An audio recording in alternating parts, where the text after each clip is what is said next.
Olá, sejam bem-vindos ao ABCD ESG Sustentabilidade para Empreender.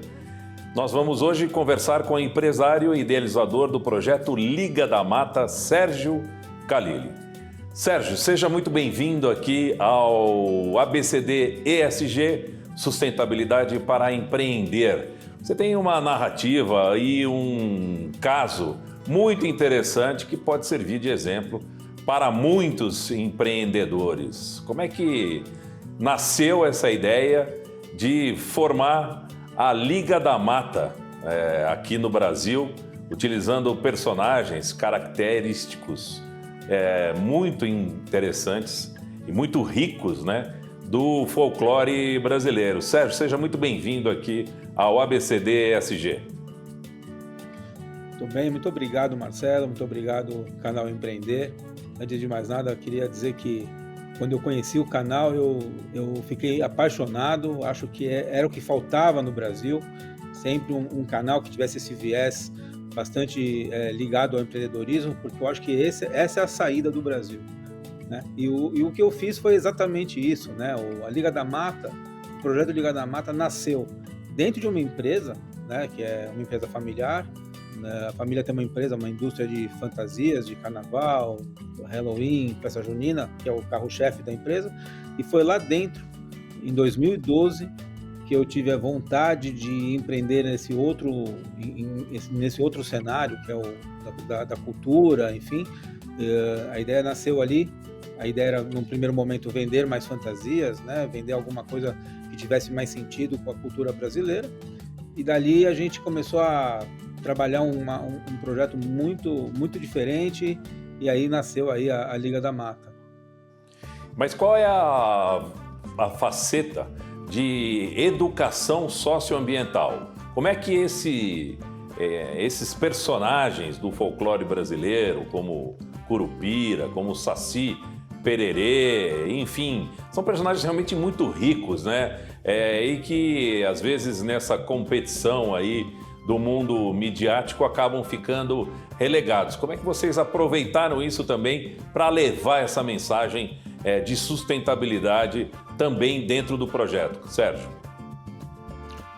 Ótimo. Bom, os personagens do folclore sempre foram colocados num lugar, né, não só do folclore brasileiro, mas todos os personagens que têm a ver com misticismo, ou com mitologia, ou com, de alguma maneira, né, com folclore, todos eles são colocados num lugar muito ruim, né? Um lugar onde dá medo, num lugar muito, enfim, escuro. E o que nós fizemos? A gente trouxe eles para a luz, colocando eles de uma forma diferente. A gente fez um formato completamente disruptivo, né? Então eles são personagens, eles se transformam em heróis, justamente para ajudar a humanidade a mostrar, né, como é que a gente vai ajudar a preservar o meio ambiente com práticas mais sustentáveis na indústria, na sociedade como um todo, ajudar a humanidade a se permitir cuidar do outro, né? Olhar o outro não com as suas diferenças, mas com as suas características que são absolutamente normais e que fazem parte do dia a dia das outras culturas. Enfim, você tem que aceitar, entender e assim conviver melhor. Então acho que é aí que a gente vai trazer os personagens, exatamente o Saci, o Curupira, a Fulozinha, toda essa turma, ajudando a humanidade de uma forma geral a se conectar. A gente sabe que, por exemplo, os adultos, né, têm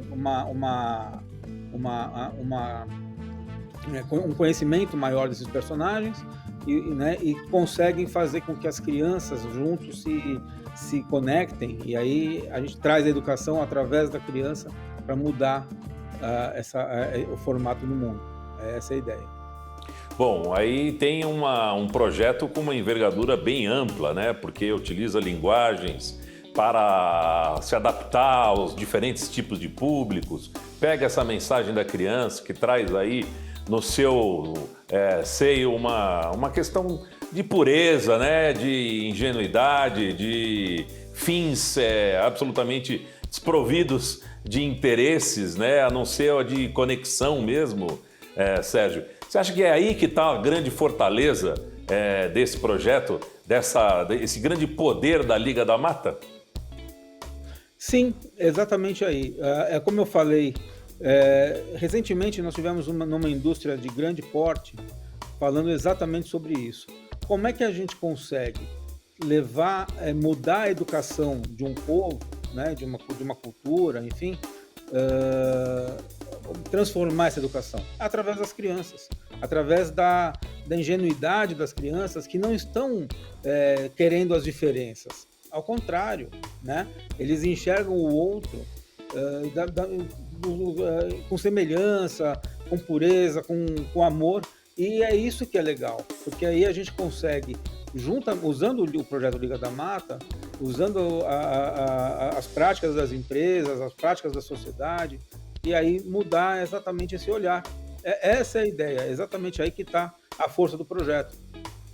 Ô Sérgio, agora, como é que foi fazer essa curadoria, né? Porque o folclore brasileiro, apesar desses grandes, vamos chamar assim, popstars do nosso folclore, que é o Curupira, o Saci Pererê, a Mula Sem Cabeça, enfim, vários aí, são mais conhecidos, entre aspas, mas o folclore brasileiro é muito grande, é muito rico, é muito vasto.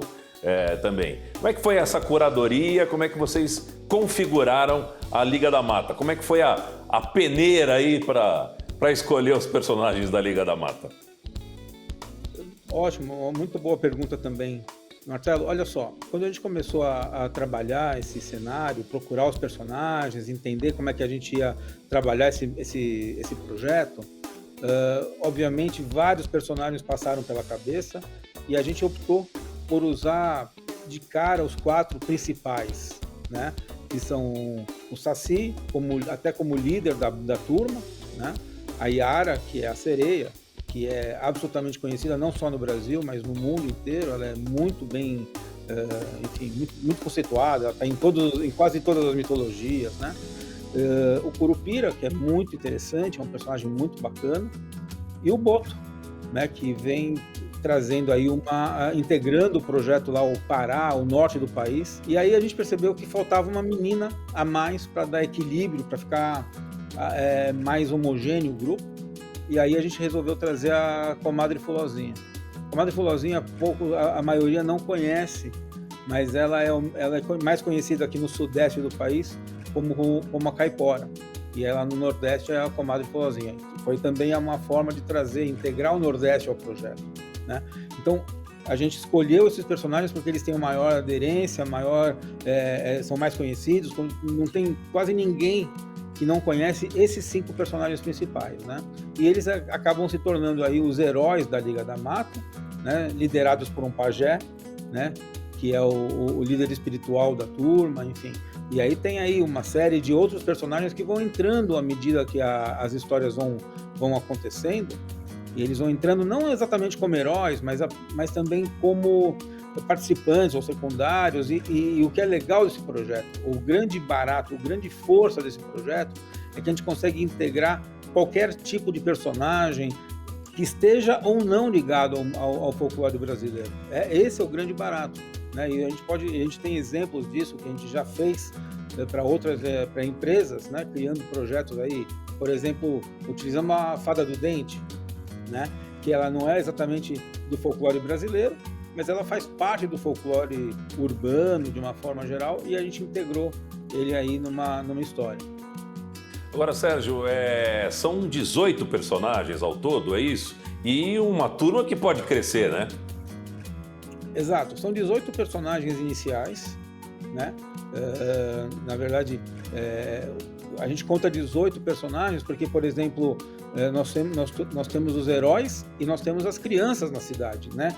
Lembra que eu falei para você que é um projeto, que ele é um projeto de educação socioambiental e de empreendedorismo, né? Então, onde ele é socioambiental? Ambiental, tá claro, todos os personagens trabalham aí, os heróis, eles protegem as matas, protegem o meio ambiente, ajudam a humanidade a entender como proteger e como se beneficiar dessa proteção especificamente. Esse é a parte mais importante dos personagens na floresta, no quesito ambiental. Mas no social, né? No social, a gente trabalha com eles como crianças na cidade. Eles estão numa escola fictícia, né, que a gente criou, uma cidade também fictícia, e que tem as suas características, problemas que passam as crianças da cidade, de até 10 anos de idade, enfim, que estão na escola, que sofrem bullying, que sofrem diversos problemas, e por isso, então, são de heróis e crianças, a gente tem 2 de cada. Então, além de índio, de pajé, de um sem terra, enfim, alguns personagens bastante emblemáticos que vêm justamente para fazer com que a história ganhe bastante alcance. Sérgio, isso começou com a ideia de ter um portfólio mais completo, mais rico e de e com mais opções para os clientes que buscavam fantasias, né? Depois isso começou a se configurar como uma liga. Você fala agora de projetos de educação socioambiental. Isso acontece como? São ministradas visitas em escolas, peças de teatro?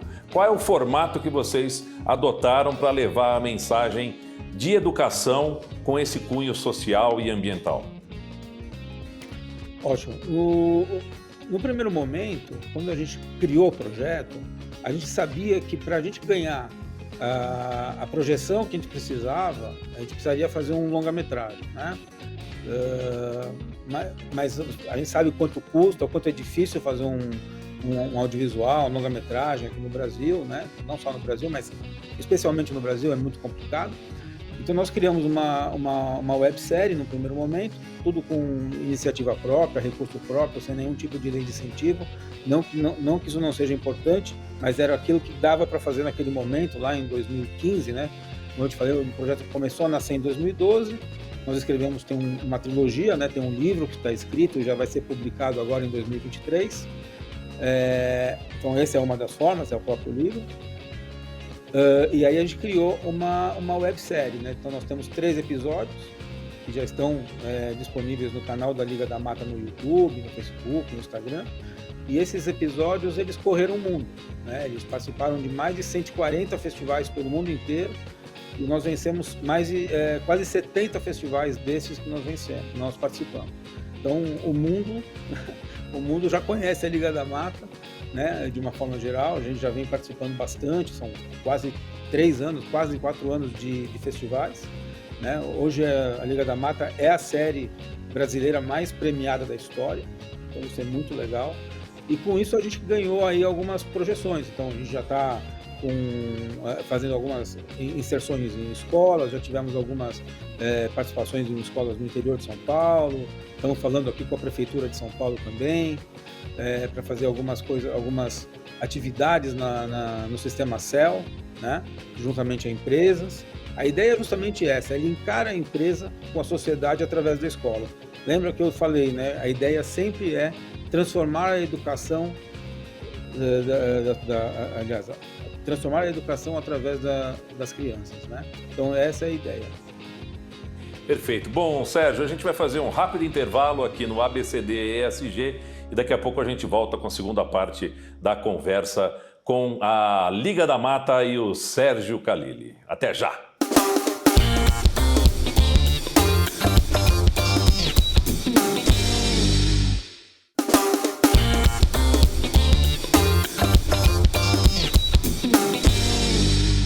Voltamos com o ABCD ESG Sustentabilidade para empreender aqui no canal Empreender, onde assistir já é um bom negócio. Nós estamos conversando com o empresário e idealizador do projeto Liga da Mata, Sérgio Khalili.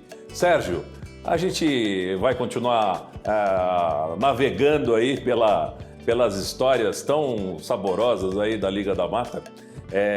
E me ocorre agora entender um pouco melhor como foi essa recepção para a Liga da Mata no exterior. Vocês têm já até uma parceria internacional com uma produtora da Coreia.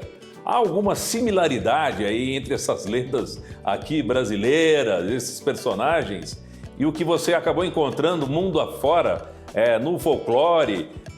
Qual foi o elemento de ligação aí com essas diversas culturas tão diferentes e especialmente com a Coreia, onde você já tem uma parceria importante? Isso foi uma grata surpresa, né? Num primeiro momento, isso é uma história até curiosa. Vou contar uma história curiosa para vocês. Quando eu participava aqui dos festivais, eu já tinha participado 4 anos consecutivos, né? Então, 16, 2017, 2018, já era o terceiro ano. E aí nós fomos chamados para participar de um festival internacional, né? Fora do Brasil. Na verdade, o Rio Web Fest, que é o festival que me lançou, né? Hoje o Rio Web Fest é o maior festival de webséries do planeta. É incrível, é impressionante. Ele acontece na Cidade das Artes, no Rio de Janeiro, todo ano, em novembro do ano, né? Então, logo mais, daqui a uns 20 dias, daqui a um mês mais ou menos, vai ter aí o festival lá em novembro. Então, vai ser muito bacana. E a gente vai participar novamente. E aí, lá em 2019, aliás, em 2018, nós fomos convidados para participar do festival lá em New Jersey, nos Estados Unidos. E a gente não acreditava muito, porque a gente não tinha vencido nenhuma vez aqui ainda, né? Apesar de ter participado de 3 anos consecutivos. Mas a gente falou, então vamos nessa, né? Somos convidados, vamos lá. E aí, nós participamos de New Jersey, participamos também de Miami, entre outros festivais. Entre eles estava o de Seul, na Coreia do Sul.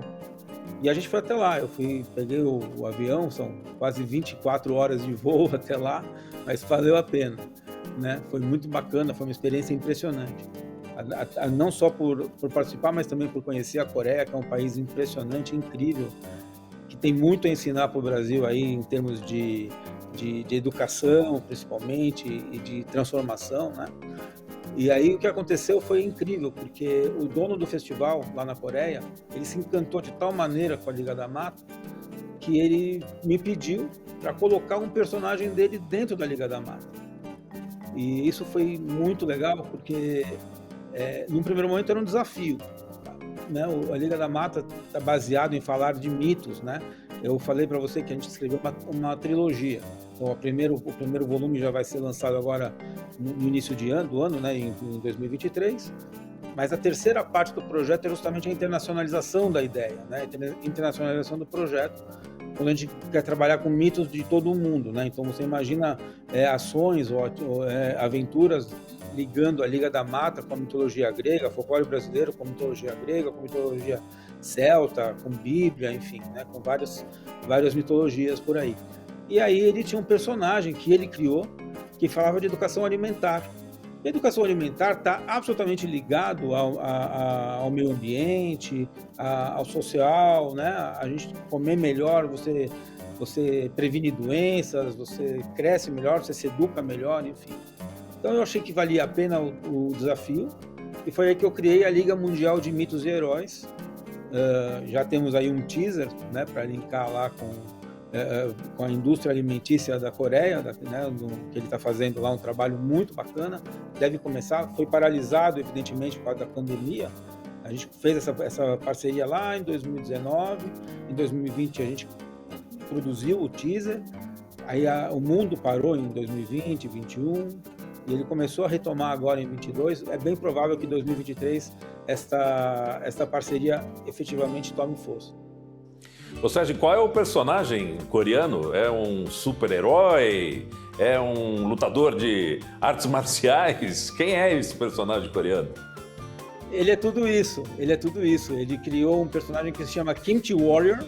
Kimchi é uma comida especial que eles comem muito lá na Coreia. É uma selga super condimentada. Aqui no Brasil, nos restaurantes coreanos, isso é servido todo o tempo. Na Coreia eles comem isso no café da manhã, no almoço, no jantar, no lanche. É muito saudável, né? É muito saudável.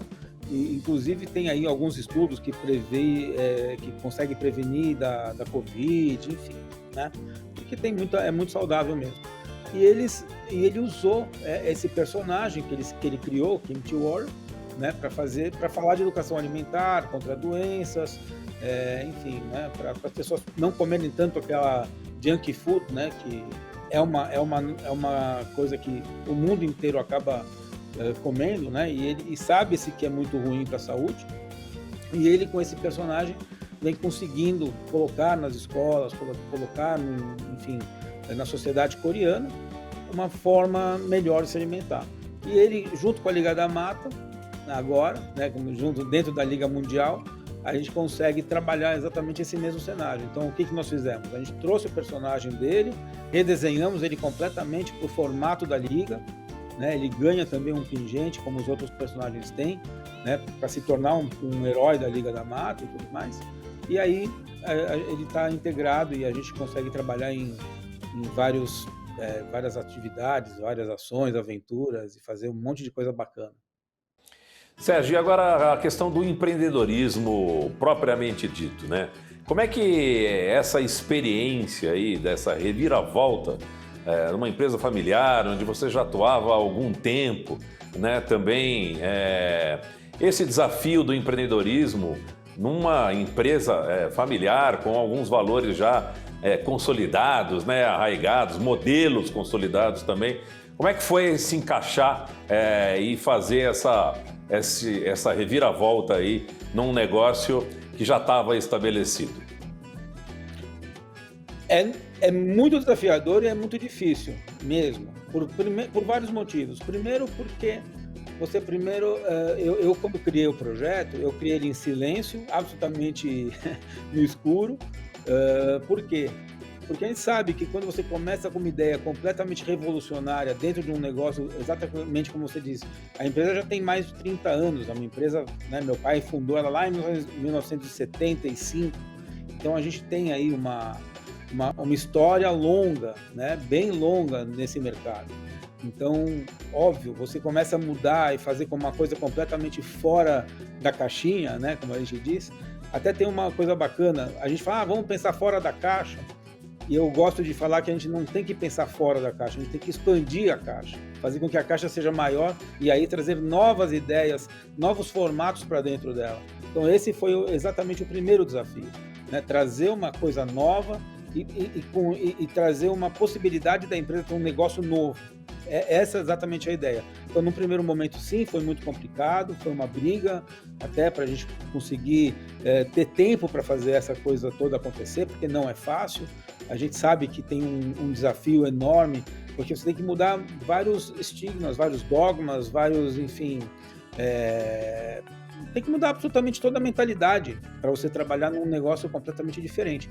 E sim, aí a gente sai da empresa, constrói uma nova empresa, que é uma produtora, que é a Hot Plus, que é a dona do projeto Liga da Mata hoje, né? É uma produtora que eu criei lá em 2019, justamente para tomar conta desse cenário, né? E aí sim virar um estúdio, virar uma produtora, e aí até ter novas ideias e criar vários projetos para outras empresas, como a gente tem feito. E é muito bacana, é uma reviravolta total. Conhecer novas leis, conhecer novos formatos, conhecer outros tipos de fornecedores e de clientes. É muito desafiador mesmo. Excelente, Sérgio Khalili, parabéns, longa vida à Liga da Mata e viva o Curupira e a sua turma. Muito obrigado pela participação aqui no ABCD ESG. Muito obrigado, Marcelo, obrigado Canal Empreender. Queria colocar o projeto à disposição com todas as suas nuances para as empresas que trabalham com ESG. A gente sabe, hoje, é muito importante que as empresas utilizem a mídia, utilizem uma forma de mostrar para a sociedade como é que elas trabalham o ESG. A gente sabe que todas as empresas hoje, as grandes empresas principalmente, já têm práticas de ESG, mas não sabem como mostrar isso para a sociedade. E a Liga da Mata pode ser um bom caminho para isso, né? A gente já fez isso com algumas empresas muito grandes, algumas mineradoras já têm falado, conversado como para a gente fazer algumas animações, bancos também têm falado, mas eu acho que assim, tem diversas empresas que precisam mostrar para a sociedade, porque hoje o cliente, o consumidor moderno, ele tem essa prática de procurar entender como que a empresa trata essa questão e como que ela entrega isso para a sociedade. E aí a Liga da Mata está aí para ajudar a divulgar todas essas práticas. Excelente. Obrigado, até uma próxima oportunidade. Quero agradecer também a sua companhia acompanhando o ABCD ESG Sustentabilidade para Empreender. Toda segunda-feira aqui no canal Empreender, onde assistir já é um bom negócio. Até a semana que vem.